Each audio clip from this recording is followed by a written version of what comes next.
Habari gani mwana KOTV, kama ni mara yako ya kwanza, tafadhali subscribe na turn on notification. Karibu katika ulimwengu wa siasa. Jina langu ni Diwa KOTV. Martin Maranja Masese, huyu ni mwanachama wa Chama cha Demokrasia na Maendeleo Chadema, ambaye mara nyingi sana huwa anaandika masuala mbalimbali ambayo yanahusu siasa, hasa siasa za Tanzania.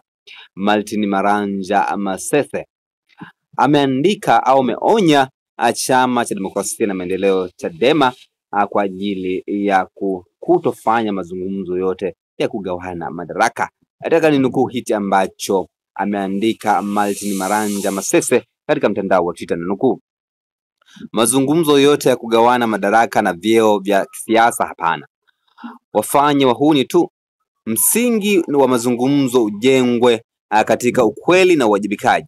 Haiwezekani kujadili kugawana vyeo wakati waliomwaga damu za watu za vijana wapo huru na familia nyingi hazijui wapi zilipo maiti za ndugu zao. Ameandika hayo Martin Maranja Masese akiwaonya Chama cha Demokrasia na Maendeleo Chadema kisije kuingia katika mtego wa mazungumzo yote ya kugawana madaraka na vyeo vya kisiasa. Ameonya vikali kweli kweli katika mtandao wa Twitter. Kuna maoni gani kwa hichi ambacho ameandika Martin Maranja Masese katika mtandao wa Twitter? Tafadhali shusha maoni yako katika mtandao wa Twitter. Ifahamika kwamba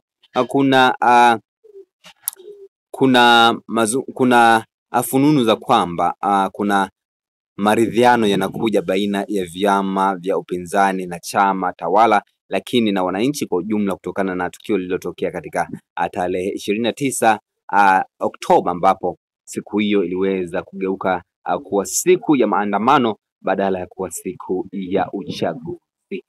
Shusha maoni yako katika sehemu ya comment section, nitakuja kuyapitia hapo nione una mtazamo gani kwa hicho ambacho ameandika Martin Maranja Masese. Tunakutujao katika masuala ya kisiasa. Bye bye.